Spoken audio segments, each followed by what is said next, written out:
반갑습니다. 네, 어제는 우리가 가을 분위기에 흠뻑 빠지고 오랜만에 교도 정기훈련을 통해서 또 법의 훈련을 받는 기쁨을 함께 누렸죠. 다 좋으셨죠? 네. 오래간만에 도반들이 함께 하니까 더 좋았던 것 같습니다. 오늘은 월초 교화단 마음공부 책자를 가지고 공부하는 시간입니다. 이번 달에는 법강항마위예요.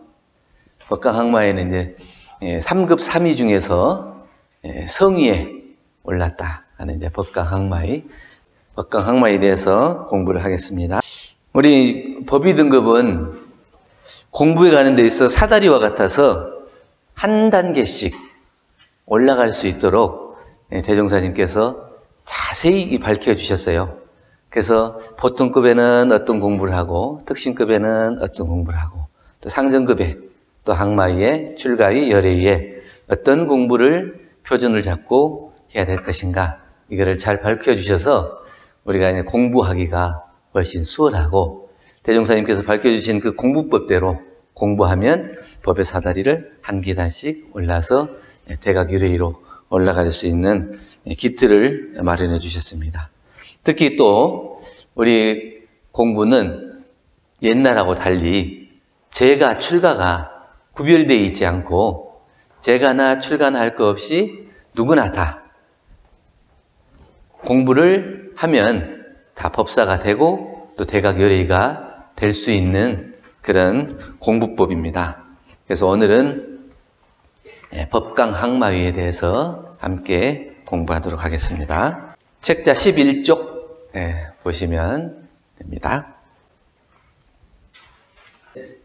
수행품 58장 본문에 근거해서 마음나라는 원래 온전하고 평안하며 밝고 깨끗한 것이나 사욕의 마군을 따라 어둡고 탁해지고 복잡하고 요란해져서 한없는 세상의 길이 평안할 날이 적으므로 이와 같은 중생들의 생활하는 모양을 마음 난리라 한다 그랬어요. 그러면 이제 마음이 난리가 나는데 그 마음 난리가 무엇 때문에 나는지 알았으면 또 이것을 이 마음 난리를 바로잡으려면 무엇이 필요할 건가 그것도 또 밝혀주셨죠.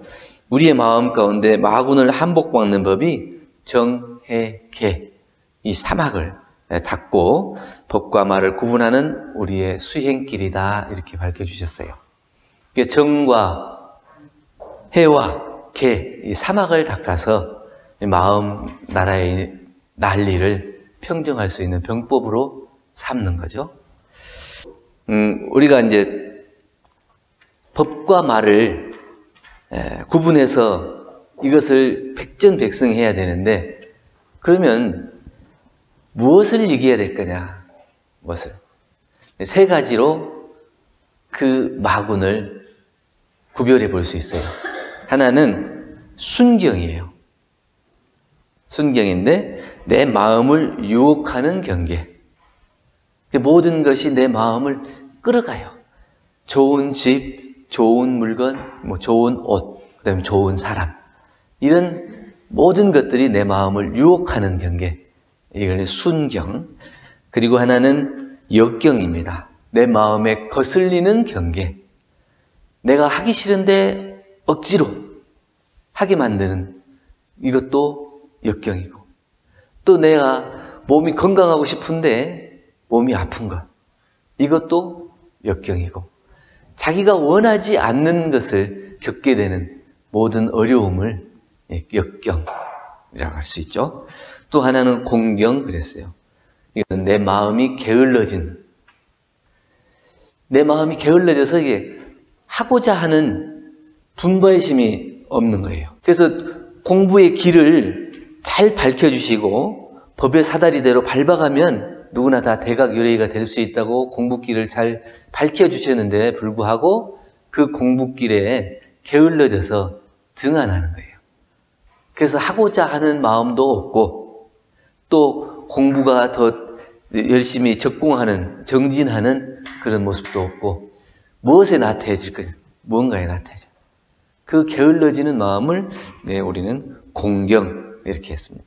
그래서 우리가 항마를 한다는 것은 이 순경, 내 마음을 유혹하는 경계, 역경, 내 마음을 거슬리는 경계, 공경, 내 마음이 게을러지는 경계, 이 세 가지의 경계를 노복처럼 부려쓸 수 있는 것을 항마, 이렇게 얘기했습니다.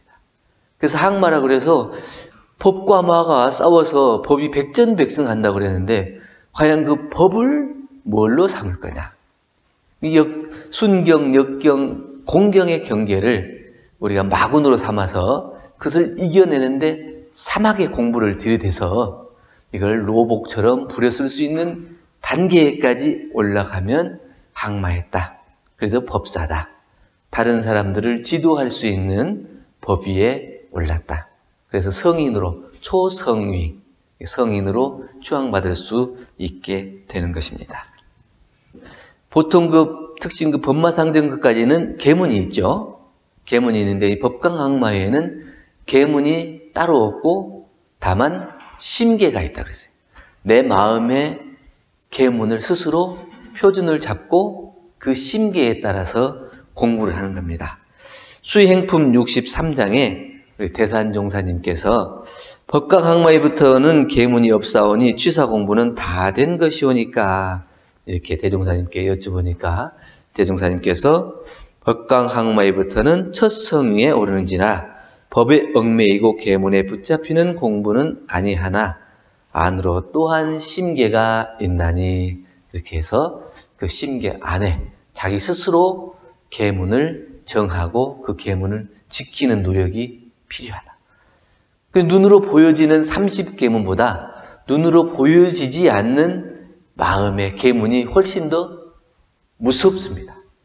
왜냐하면 이거는 스스로 마음의 표준을 잡아놓은 거기 때문에 다른 사람이 알 수가 없어요. 내가 그 계문을 지키는지 안 지키는지 알 수도 없어요. 그건 누구나 알아요? 내 스스로가 알고 진리가 알 뿐이지 다른 사람이 알기는 힘듭니다. 그렇기 때문에 심계가 오히려 더 큰 계문이 될 수가 있고 이 심계는 주로 첫째는 자신의 수도와 안일에 취하여 소승에 흐를까 조심하며 이게 공부가 좀 되면 내 공부만 챙기는 분들이 있어요. 그렇게 해서 다른 사람은 신경 쓰지 않고 나만 잘하면 되지 다른 사람은 신경 쓸 거 없어 이렇게 해서 자기 수도에만 적공을 하고 다른 사람을 챙기지 않는 이거를 우리는 소승 공부다 이렇게 얘기하고 둘째는 부귀향락에 빠져 본원이 매각될까 조심하며 그래서 공부가 어느 정도 되면 천인 아수라가 미리 알아보고 부귀향락이 따라서 온다고 그래요. 그럼 그 부귀향락이 따라올 때 자기가 그 스스로 가난한 시절에는 공부심을 냈는데 조금 부유해지고 쓸만해지면 나태해지고 공부하는 게 등한시 될 것이다. 그렇기 때문에 이 부귀향락에 빠져서 내가 스스로 성불재중의 본래 서원이 매각될까 이거를 조심하고 셋째는 혹신통이 나타나서 함부로 중생의 눈에 띄어 정법에 방해될까 조심하며 그랬어요. 공부가 어느 정도 되면 뭐 신통이나 묘술이나 이것이 꼭 자기가 부리려고 해서 부려지는 게 아니라 자기도 모르는 사이에 이게 좀 드러나요.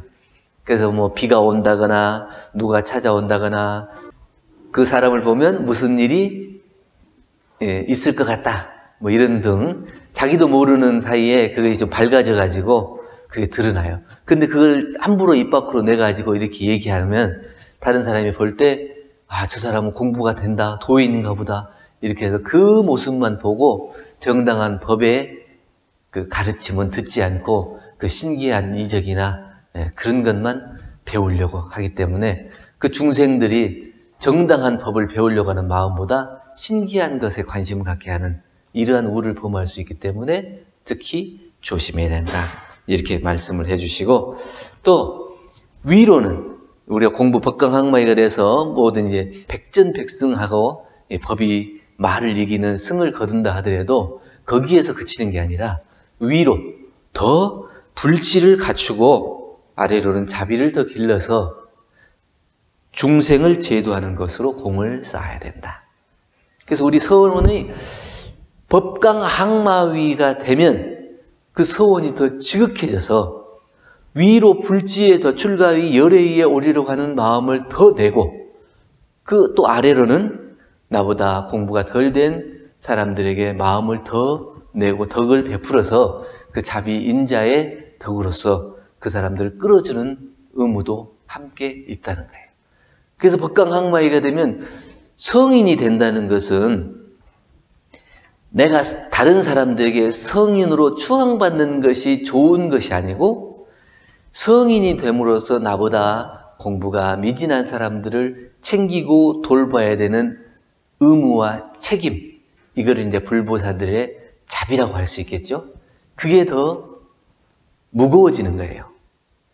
금강경에서도 말씀해 주셨듯이 보살을 보살이라고 하면 보살이 아니다 하는 것처럼 우리 스스로 법강항마위가 됐다 이렇게 생각하고 그 법강항마위에 안주하면 그 사람은 법강항마위에서 금방 떨어져 버려요. 자기 스스로 법강항마위라고 인정하고 거기에 안주해서는 안 되고, 위로 불지를 더 닦고 아래는 중생을 보살피는 대자 대비를 더 기르는 데에 공을 들이라, 이렇게 얘기해 주셨습니다. 중국의 제나라 때에 유명한 명욱 스님이라고 있었다고 합니다. 이분이 화엄경을 공부를 오랫동안 했어요. 그래서 오대산에 가면은 문수보살을 만날 수 있다, 이 얘기를 듣고 이 화엄경을 짊어지고 오대산을 골짜기를 다 뒤졌는데 못 만났어요. 그러다 어느 날 어떤 스님을 만났는데 얼굴이 좀 찌그러져서 못나게 생겼어요. 그래도 혼자 다니는 것보다는 같이 다니는 게 좋지 않겠냐, 그래서 길동무를 삼아서 이게 다니게 됐어요. 그러다가 어느 지역에 이르러 가지고 보니까 그 집이, 허름한 집이 있어요. 거기에 이제 스님들이 몇 사람이 있는데 스님들이 별로 보잘것없이 생기고 공부도 못하게 생기고 그렇게 생겼어요. 그래서 별로 마음에 그게 딱 탐탁한 마음이 나지 않아.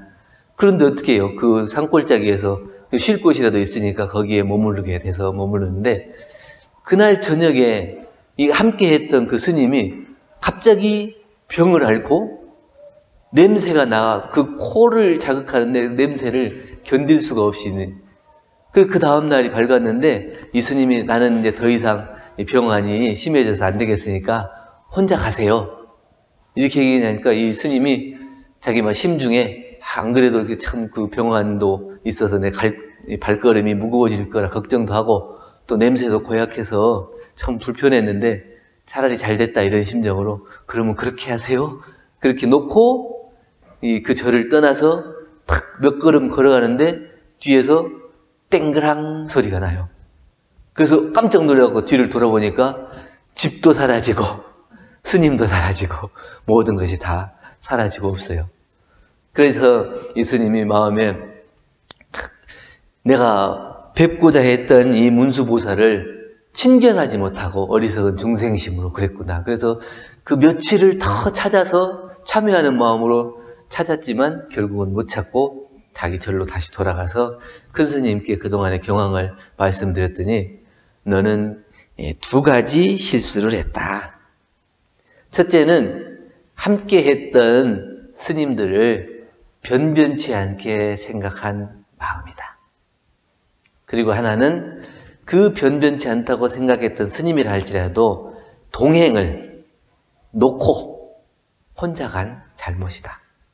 그래서 공부를 한다는 사람은 말이죠, 자기가 이 화엄경을 많이 읽었기 때문에 내가 화엄경을 많이 읽어서 공부가 많이 됐다, 이런 자부심을 가지고 있는 마음 때문에 다른 사람이 부족해 보이고 변변치 않게 보이는 그런 상이 들어간 거예요. 우리가 이 법강항마에서 심계를 가지고 이 소승에 흐를까 조심하는 이런 마음, 자기 스스로 암한심에 흐르지 않도록 자기 심계를 가지고 있는 것처럼 이분은 내가 화엄경을 많이 읽었다 이런 생각 때문에 다른 사람을 변변치 않게 생각을 했고, 또 하나는 문수보살을 친견하는 것도 중요하지만 나와 함께하는 사람을 놓고 가지 않는, 함께 이끌고 가야 되는 그 아픈 병자를 먼저 생각하는 자비심, 그 자비심이 없었기 때문에 이 두 가지 잘못을 저질렀기 때문에 문수보살이 사라져버린 거죠.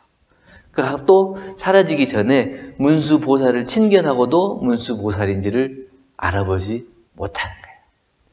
우리가 이제 공부가 단계별로 보통급부터 공부해 나가지만 우리 교당에도 법강학마의 법사가 되신 분들도 많이 있고 그러시지만 공부가 됐다 해서 누구를 못나게 생각하고 나보다 못한다 이렇게 생각하면 그분은 참다운 법강학마이가 아니고, 또 이 법강학마이가 되신 분이 신법을 놓고 보면 그분이 참으로 법강학마이가 됐는지 이것을 대조해 볼 필요가 있고, 특히 조심해야 될 게 있는데, 우리 원불교에서는 공부 표준에 따라서 이제 법강학마이 법사도 승급돼서 법사로 이제 교당에서는 법사님 이렇게 불러드리고 그러는데, 이 심계를 잘 갖춰야 돼요.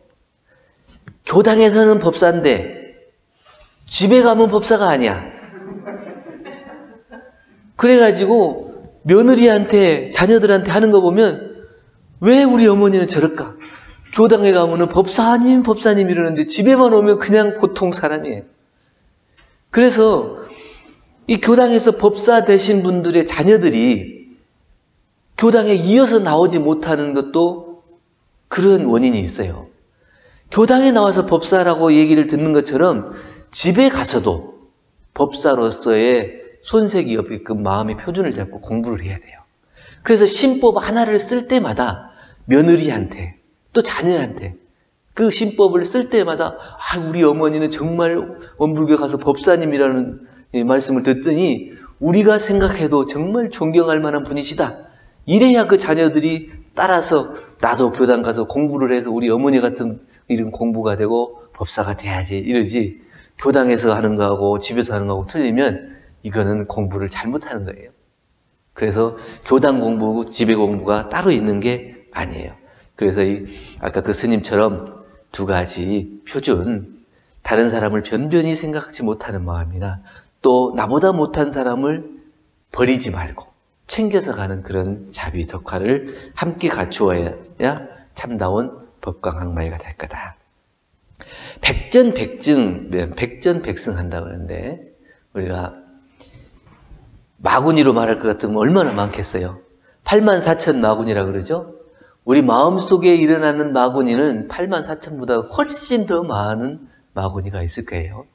그러나 이 법강학마이가 되면 이 수많은 마구니를 다 이길 수 있는 힘이 있다는 거예요. 법강학마이가 됐다고 해서 마구니가 없는 게 아니에요. 열애의가 돼도 마구니가 있다. 한우란 한이치 정산종사님께서 말씀해 주실 때 도둑인지 제 자식인지 모를 때는 도둑이 들지만, 그래서 도둑인지 내 자식인지 그것을 알아챌 때는 도둑이 들 수가 없어요. 내 마음속에 어떠한 순경과 역경과 공경이 내 마음을 괴롭히는 마구니가 되는지를 확실하게 알면 거기에 넘어갈 일이 없죠. 그렇다고 마구니가 없는 건 아니에요. 왜냐하면 공부가 되면 될수록 마구니는 더 힘이 세진다고 그래요. 그를 도고 일장, 마고 일장 이렇게 얘기하거든요. 도가 높아질수록 마도 세져요. 내가 공부가 됐다 하고 생각하는 만큼 이 나를 시험하는 경계도 세지는 거예요. 보통급 때는 보통급에 해결할 수 있는 만큼의 경계가 와요. 특신급 때는 특신급에 맞는 경계가 오고, 또 이제 상정급, 항마의, 줄가의 열애에 맞춰서 거기에 맞춰서 마구니가 함께 찾아오는 거겠죠. 그래서 백전백승한다는 것은 마구니가 없는 게 아니고 모든 마구니를 내 스스로 마음으로 이겨낼 수 있는 힘을 갖추었다, 이렇게 얘기할 수 있겠고, 법마상정급에서도 충분히 무섭다고 얘기했는데 법강학마위에서는 충분히 더 무섭습니다. 법마상정급에서는 위에 이제 스승들이 너는 중군에 들었어. 그러면 이제 그 스승의 말을 듣고 정신을 차리고 공부해야지 이렇게 말이라도 듣는 정도가 되는데 법강항마이가 되면 모든 사람들이 다 법사님하고 백전백승한다고 그러니까 자기가 스스로 다 이루었다고 생각해요. 내가 모든 사람의 스승이 된 것처럼 내가 스스로 살펴봐도 나 이 정도 공부하면 됐어 이렇게 생각해서 위로 스승이 없어요. 그러면 중군이 드는 거예요. 그러면 그 법강항마이가 되면은 누가 법사님한테 충고할 사람이 많지 않잖아요. 그만큼 법강항마에서 중군에 들면 그 공부가 더 망치기가 쉽다는 거예요. 그래서 법강항마이가 되면 이 중군을 더욱더 무섭게 생각하고 자기 이상의 스승의 손을 잡지 않으면 중군을 넘기가 어렵다. 그래서 법강항마이가 되면 출가위, 대각, 열애의 스승을 더 가까이 해야 돼요. 보통 것보다 특신 것보다 더 가까이 해요. 왜냐면 법마 상정급까지 공부할 때보다 법강항마에서 출가위에 오르는 것이 훨씬 더 공이 더한다 그랬거든요. 그렇기 때문에 나보다 더 위에 있는 스승에게 손을 잡는 것을 더 가까이 해야 되는 겁니다. 그리고 이제 법강항마이가 되면은 우리의 경전의 뜻을 일일이 해석한다고 그랬잖아요. 그 일일이 해석한다는 뜻은 뭐냐면 경전을 읽으면 사통오달로 이게 경전이 내용이 나한테 이해가 되는데 진리적 원인 결과를 천명할 줄도 알고 진리에서 사실로 끌어내리고 사실에서 진리로 끌어올릴 줄도 알아야 된다. 그 말은 뭐냐면 경전의 내용이 속속들이 알고 이해하는 거예요. 그 이해할 뿐만 아니라 그 진리를 생활 속에서 대입하고 진리와 대입해서 어그러지지 않는 거예요. 그 진리의 인과봉의 진리와 생멸 없는 진리를 내가 딱 표준 잡고 위로 진리로 대하나 아래로 생활로 대하나 그것이 하나도 어그러지지 않아야 경전을 일일이 알았다 할 수 있겠죠. 또 대소유무의 이치에 걸림이 없다는 얘기는 천만학술로 대소유무를 결부시켜서 이해할 수 있고 있어야 하고 없어야 할 것을 가릴 수가 있어요. 대소유무의 이치를 놓고 우리의 12이해를 살펴볼 때 해야 될 것, 안 해야 될 것, 있어야 될 것, 없어야 될 것이 하나도 걸림이 없이 구별이 돼서 대소유무에 걸림이 없어야 돼요. 취사하는 것이 어느 때는 대에 걸리고 어느 때는 소에 걸리고 어느 때는 유무에 걸리고 이러면 대소유무의 이치를 걸림없이 알았다고 할 수 있겠죠. 그래서 진리를 놓고 볼 때 대자리에서도 볼 수 있고 소자리에서도 볼 수 있고 유무자리에서도 다 살펴볼 수 있을 때 걸림이 없는 경지에 갔을 때 법강항마이가 되었다. 이렇게 얘기를 합니다. 또 하나는 법강항마이는 중요한 게 생로병사의 해탈을 얻은 사람의 위다. 이렇게 얘기했죠. 우리 교도님들 생로병사의 해탈이 다 되셨나요? 이거는 이제 교도님마다 다 여쭤봐도 생로병사의 해탈을 얻은 분이 다 없다고 그래요. 왜 생로병사를 죽음을 경험해보지 다 못했기 때문에.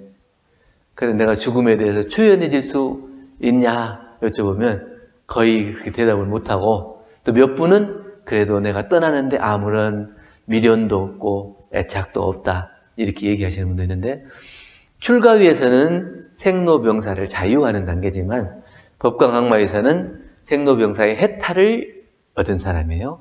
그래서 생로병사에 매이고 걸리지가 않아요.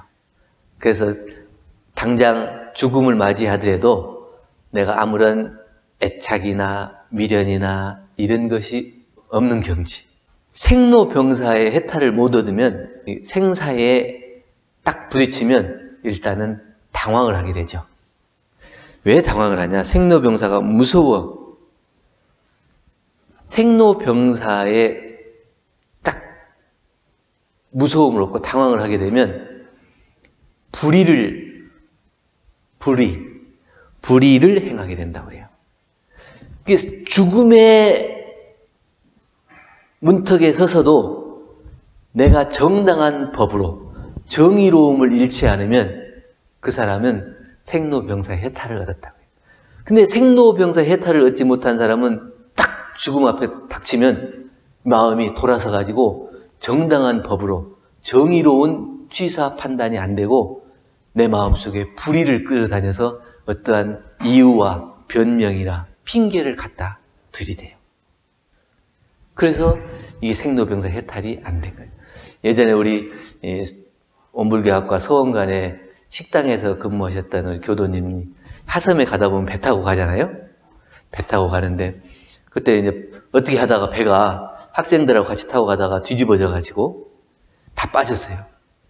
그런데 이분이 생로병사의 해탈을 얻은 분. 나는 괜찮으니까 학생들 먼저 건지시오. 학생들. 그럼 생로병사의 해탈을 못 얻은 사람은 이 마지막 순간에 불의가 나를 사로잡아. 나 먼저 건져줘. 나 먼저 건져줘. 이렇게 애들 복달하겠죠.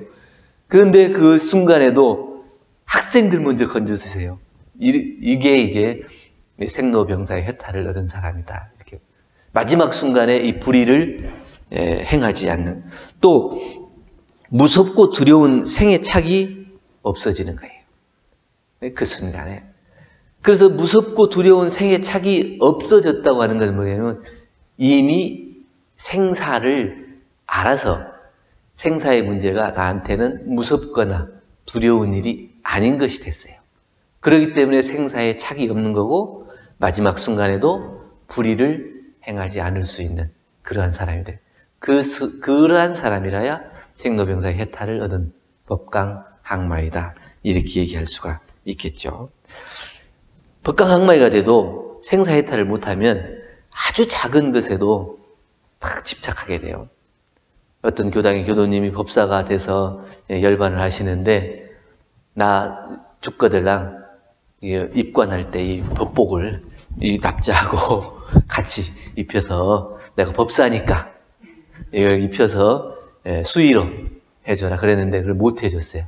그러니까 못 떠나고 교당 앞에서 머물다가 나중에 이걸 불살라드리니까 떠났다고 그러거든요. 그러니까 법강항마이가 돼서 일생 동안 공부를 했지만 아주 작은 거 하나에 걸리면 그것이 또 앞길을 가로막는 것이 돼요. 그러니까 진리를 아는 거하고 또 착을 갖는 거하고 조금 다를 수가 있어요. 이 진리를 알아서 생로병사의 이치를 알기는 알았지만 그 작은 거 하나에 착이 걸려서 못 떠날 수도 있고. 예전에 우리 훈타원 양도신 종사님 잘 아시죠? 이분이 살아 계실 때, 남원에 계실 때는 이렇게 치아에서 사리가 나오셨다고 그러대요. 공부를 아주 우리 대중경에도 보면 그 일심 공부하잖아요. 바느질하고 약다릴 때 어떻게 하는 것이 일심 공부입니까? 두 가지 일을 하면 두 가지 다 온전한 정신을 챙겨야 온전한 일심이다. 그 말씀을 듣고 모든 일에 그 일심 공부를 하시다가 나중에는 그 치아에서 사리가 나왔는데 나중에는 그 치아에 나온 사리가 마음을 붙잡는 거예요. 그래서 그 사리를 갖다가 마당에다 던져갖고 나중에는 그것이 내 것이 아니다 이렇게 그걸 가지고 있으면 내가 사리가 나왔지 이래가지고 다른 사람들이 다 나 사리 나온 사람이야 이렇게 혹시라도 그런 마음이 날 수도 있죠. 그래서 그 마음, 내 마음을 붙잡는 모든 것을 다 과감하게 털어버릴 수 있는 이 마음에 힘이 있어야 생로병사의 해탈을 얻을 수가 있다. 이런 얘기죠. 대종사님께서 말씀해 주실 때 법의가 항마위에만 오르더라도 천인 아수라가 먼저 알고 숭배한다. 이랬습니다. 우리가 법강항마위가 됐다 이렇게 자랑을 해서 천인 아수라가 알아보는 게 아니고 이미 내 마음속에 모든 사심이 떨어지고 더욱더 이 불보살의 성불재중, 불보살에 대한 서원이 지극해지고 또 아래로는 모든 중생들을 구원할 그 대자비심이 생기면 천인 아수라가 미리 알아보고 공경과 존경을 해서 어디를 가든지 모든 사람들이 존경의 마음을 갖게 되는 겁니다. 그래서 우리 자산 상사님께서 종법사 하실 때 서원관에 있는 학생들이 한번 모시고 법문을 듣고 질문하라고 그러니까 어떻게 하면 종법사님이 돼요? 이렇게 이제 질문을 하니까 자산 상사님께서 종법사가 되려고 그러지 말고 불보살이 되려고 공부해라. 이렇게 해서 종보사는 하나의 직책이고 종보는 표준을 잡을 때 어떠한 불보살이 될 건가? 대종사님과 같은 대강렬이의 불보살이 돼서 만중생을 구원할 수 있는 성자가 되기로 서원을 해야지 종법사가 되기로 서원을 하는 것이 맞냐? 핀잔을 주신 거죠. 우리 교도님들은 어떠십니까? 어떤 서원을 가지고 계십니까? 모두 다 불보살이 돼야겠죠? 네. 교당에서만 불보살인가요? 집에서도 불보살 되셔야겠죠? 네. 그래서 우리 모두가 육군을 응용하는 데 있어서 모든 일에 법이 말을 반드시 이기고 밝은 지혜와 인격을 이루고 자비와 법력을 갖추어서 자신뿐만 아니라 중생을 구제하는 불보살로 매일매일 항상 살아가시길 간절히 축원드립니다. 감사합니다. 감사합니다.